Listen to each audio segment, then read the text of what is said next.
Senhoras e senhores telespectadores da TV Otimista, senhoras e senhores internautas do blog do Edson Silva, estamos começando o nosso programa primeiro da semana, dizendo que Ciro Gomes publicou ontem o seu segundo programa denominado de Brasil Desvendado, onde faz comentários críticos à política econômica do governo Lula, destacando nessas críticas o programa Desenrola, que ele diz está enrolando, e também a adesão do governo ao Centrão no Congresso Nacional.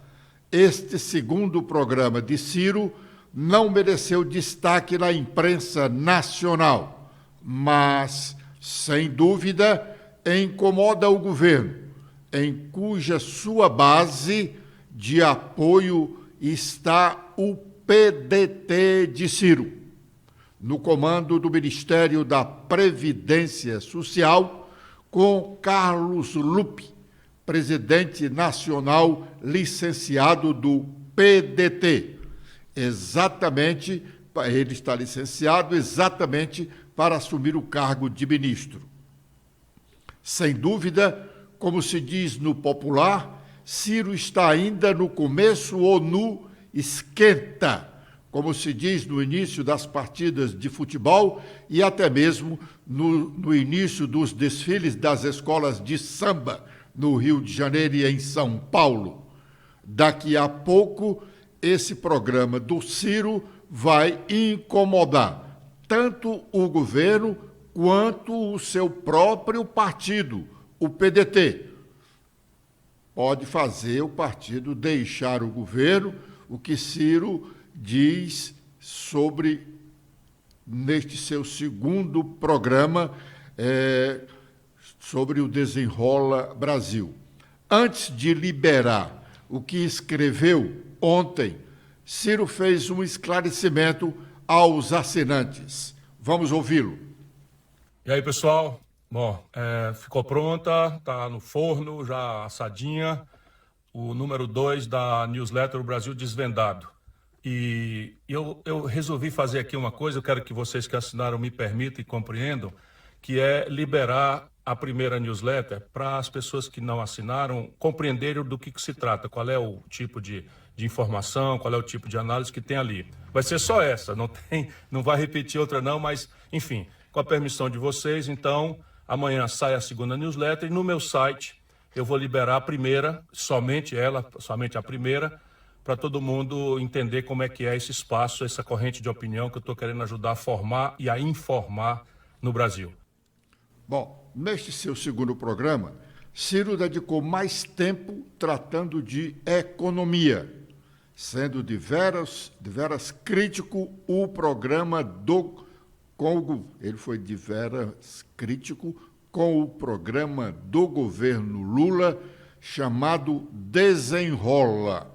Por sinal, uma ideia dele próprio, tornada público em sua segunda campanha para chegar à presidência da República. Stephanie. Olá, Edson. Olá, internautas do blog do Edson Silva. Na segunda newsletter do Ciro, ele destaca que minha comemoração por ver uma luta de uma década ser anunciada como política pública durou pouco. No estudo que estou fazendo das regras do programa, percebi uma porção de coisas estranhas, para dizer o mínimo. Algo não cheira bem, lamento dizer. O nacional consumismo movido a lobbies e propina e a agonia econômica de décadas que nosso modelo perverso criou produziam um número sem precedentes na história do capitalismo mundial. Cerca de 70 milhões de brasileiros maiores de 18 anos estão negativados, humilhados nas listas do SPC Serasa. É, por óbvio, um problema macroeconômico. Sem uma equação para este problema, a retomada do desenvolvimento tão necessária também sofre um obstáculo, afora outros tantos. Você sabe, estou falando de uma antiga causa que abracei, que que é o apoio dos endividados para que superem este constrangimento humilhante. Vamos analisar o programa lançado. Começo desvendando a vocês alguns dos gravíssimos problemas. 1. O governo vai financiar parte substantiva do desconto anunciado com dinheiro público, através de renúncia de tributos devidos pelos bancos e instituições financeiras. 2. O governo vai dar garantia com dinheiro público do saldo renegociado. E 3. Uma entidade operada está sendo contratada sem licitação. E, por fim, 4, as pessoas que devem até R$ 100 estão sendo levadas a crer, de forma errada, que tiveram suas dívidas perdoadas. Bom, seu segundo programa, Brasil Desvendado, só escreve.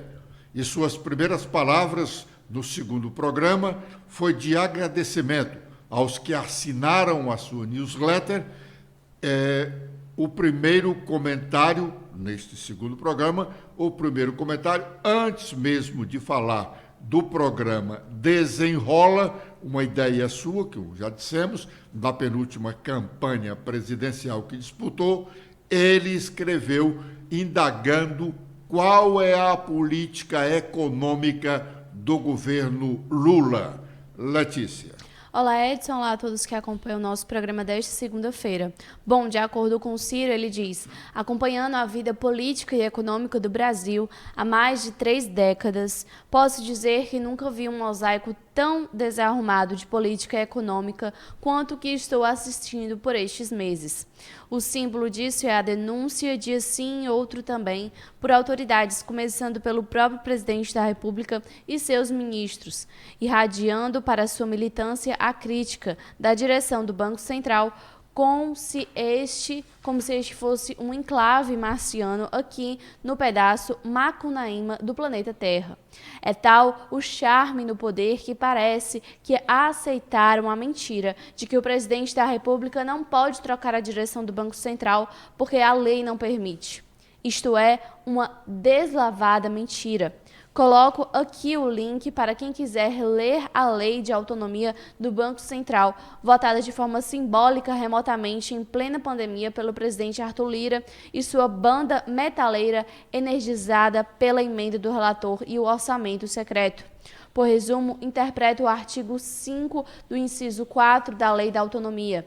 Cabe ao presidente da República exonerar a direção do Banco Central quando esta apresentar comprovado e recorrente desempenho insuficiente para o alcance dos objetivos do Banco Central do Brasil. Cabe ao Conselho Monetário Nacional apresentar ao presidente a proposta de exoneração e cabe ao Senado Federal aprovar por maioria absoluta. Sabe quem são os membros do Conselho Monetário Nacional? Você não vai acreditar. São os ministros da Fazenda e do Planejamento e o presidente do Banco Central. Sim, os 2 ministros da inteira confiança do presidente da República, de quem temos ouvido repetidas críticas ao erro do Banco Central na condução da política monetária, mais especificamente na fixação da taxa de juros. Das duas, uma. Ou estão jogando para a plateia de forma pouco séria, ou estão prevaricando em seu dever de corrigir o erro que denunciam. O buraco, entretanto, é muito mais embaixo. Muito bem. Agora é o momento de fazermos o nosso primeiro intervalo. E já já estaremos de volta com a sequência do nosso programa.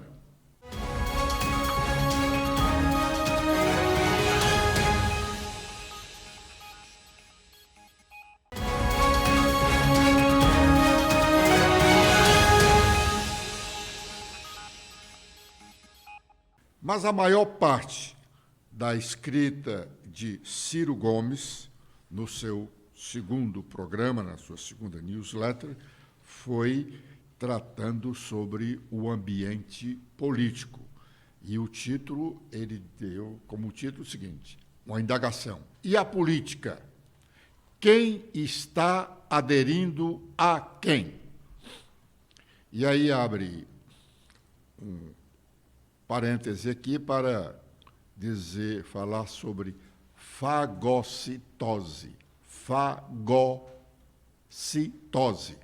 Aí ele diz que é o processo biológico pelo qual a célula ingere partículas grandes com micro-organismos.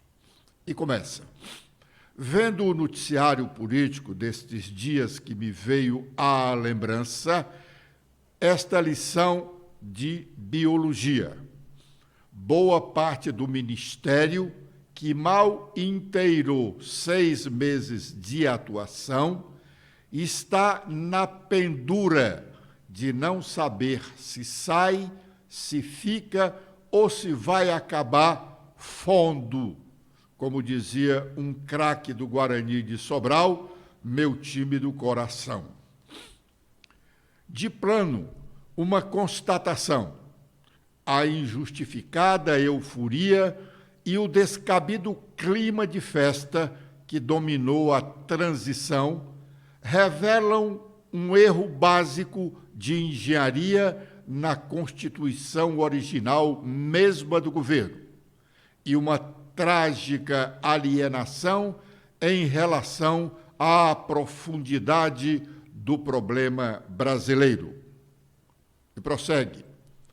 E no presidencialismo à brasileira, o tempo de início do governo é um tempo crítico que, não aproveitado, vê dissipar gradualmente a força adquirida no processo eleitoral.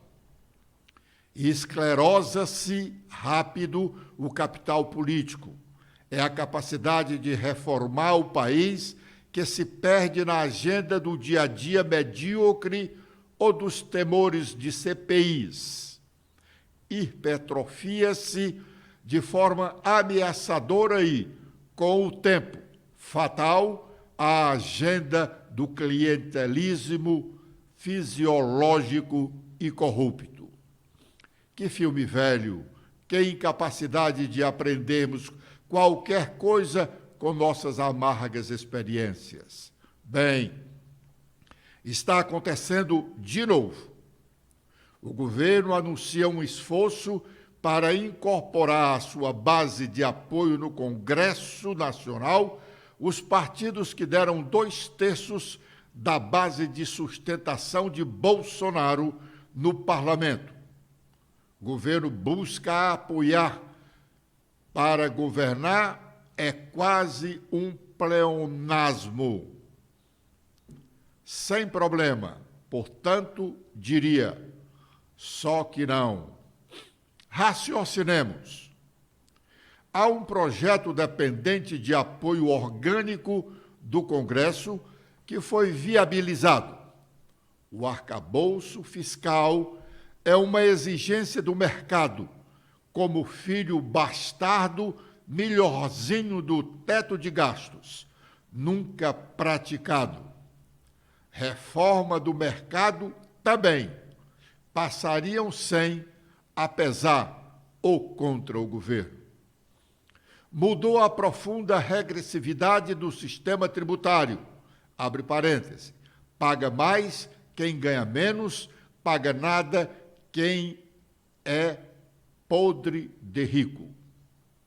Fizeram-se a correção das aberrações e injustiças da legislação previdenciária e trabalhista impostas pela selvageria golpista ou fascista.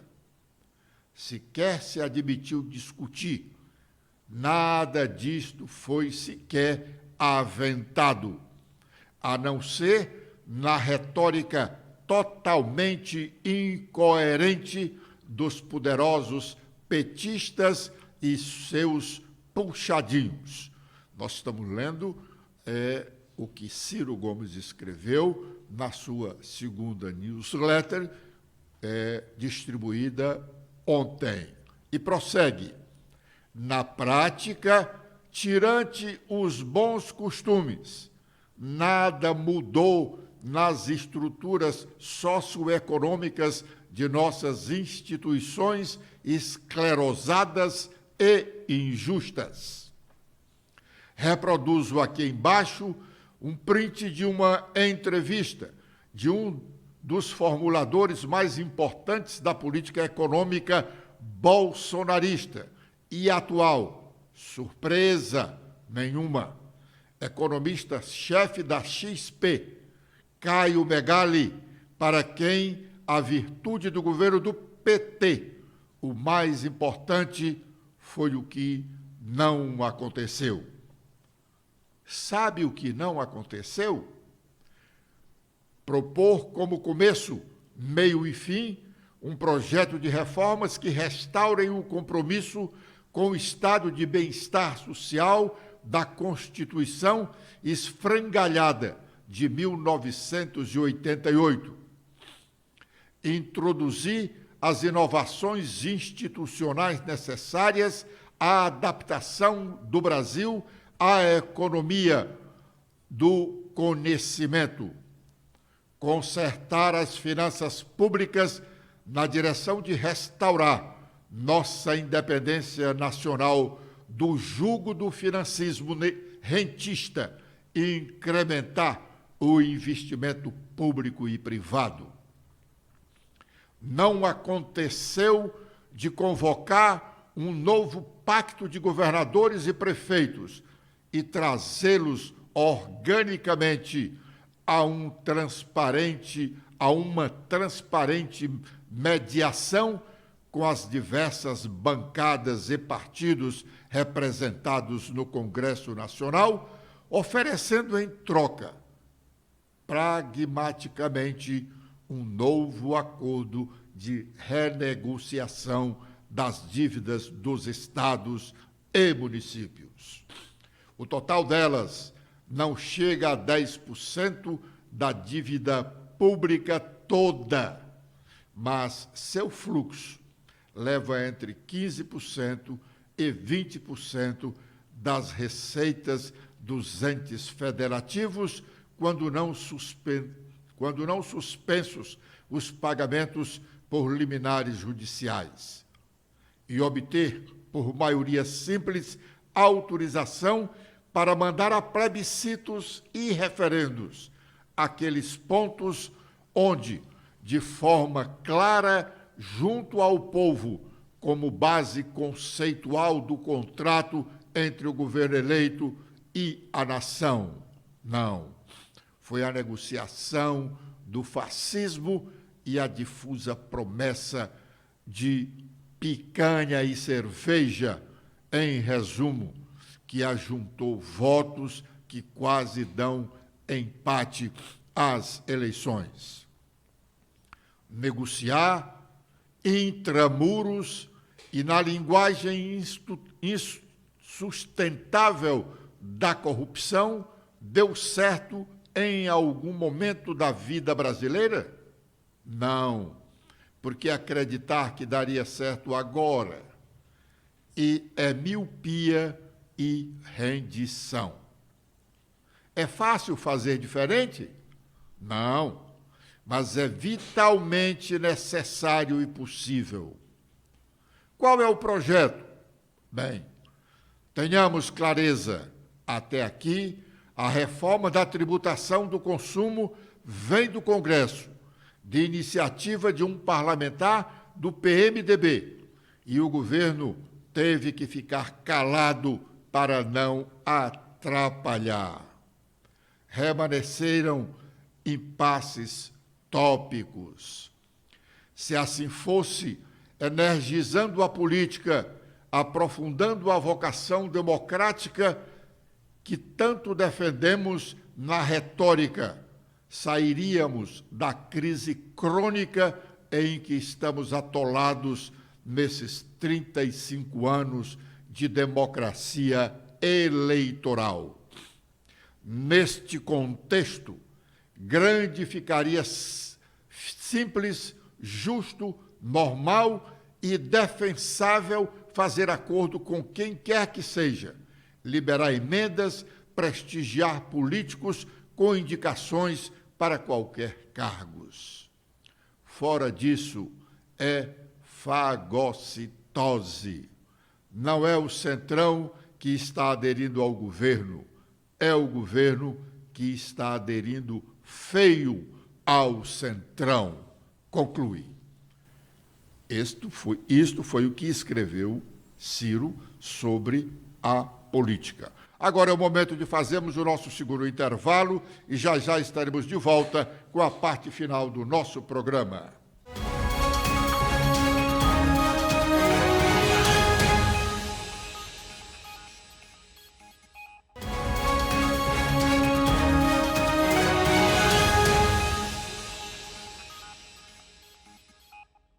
Bom, agora é o momento de sabermos quais as nossas manchetes. Letícia. Bom, com as atualizações feitas no nosso blog, temos que, apesar da decisão do Supremo Tribunal Federal, grávidas ainda são encarceradas no Brasil. Segundo o estudo, mesmo após a decisão do Supremo, que concede a prisão domiciliar a todas as gestantes e mães de crianças menores de 12 anos, presas preventivamente de 3 a cada 10 acusadas grávidas ainda são presas no país. A meta do governo é contratar 2 milhões de moradias populares até o ano de 2026. As novas regras do programa Minha Casa, Minha Vida, que reduzem juros e aumentam o subsídio para aquisição de imóveis, vão contribuir para que seja alcançada a meta de contratar 2 milhões de moradias até 2026, de acordo com o ministro das Cidades, Jader Filho. E a OAB discute os desafios enfrentados pelo sistema penitenciário aqui do Ceará. O presidente Erinaldo Dantas abriu audiência saudando a todos os presentes e enfatizou que a Ordem Cearense vem trabalhando o tema de forma contínua desde sua gestão, que começou em 2019. Agora com os destaques nacionais, iniciando pelo Estadão, temos principal manchete sobre economia, a Bolsa de Valores, dólar e a inflação. De acordo com gráficos, como foram os primeiros 6 meses do governo Lula, a equipe econômica colhe avanços em reformas importantes e vê melhoria em indicadores, mas depende de parlamentares para conseguir recursos bilionários e zerar o rombo nas contas públicas. Com os destaques do Globo, temos em principal destaque a operação da Polícia Federal. Flávio Dino diz que em delação, preso revela que Rony Lessa fez os disparos que mataram a vereadora Marielle Franco e Anderson, seu motorista. O ministro da Justiça diz que a colaboração traz novos elementos para a investigação contra os mandantes deste crime. E com as últimas da Folha de São Paulo, temos em principal destaque que a cirurgia que Lula fará em breve deve fazer para tratar a artrose no quadril. O procedimento permite realizar movimentos livres e sem dor, de acordo com o ortopedista. Bom, o presidente Lula ontem esteve em São Bernardo dos Campos, lá para a posse do novo presidente do Sindicato dos Metalúrgicos, onde tudo começou para o atual presidente da República.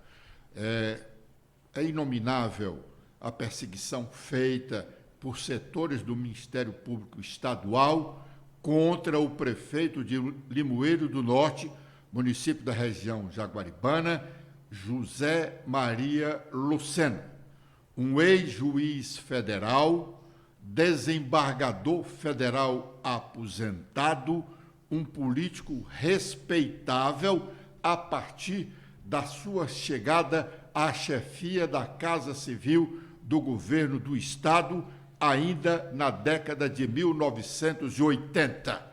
O Ministério Público precisa realmente mostrar a que veio, precisa de fato trabalhar, mas não é dessa forma, querendo exigir que o prefeito compareça presencialmente para dizer que está vivo, que está realmente no comando da Prefeitura de Limoeiro. Isso é uma agressão inominável, que o Ministério Público tenha coragem de fazer isso com a Prefeitura, por exemplo, de Caucaia, de Aquiraz, do Eusébio, de Maracanaú, com as grandes prefeituras não tem coragem de fiscalizar os atos da administração pública estadual, não tem coragem de apurar as benesses distribuídas pela mesa diretora da Assembleia. Precisa fazer coisa séria, Ministério Público Estadual. Com esse desabafo, nós estamos encerrando o nosso programa de hoje. Obrigado pela audiência dispensada. Amanhã estaremos de volta neste horário. Também faço meus agradecimentos e espero revê-los no nosso programa de amanhã. Até lá!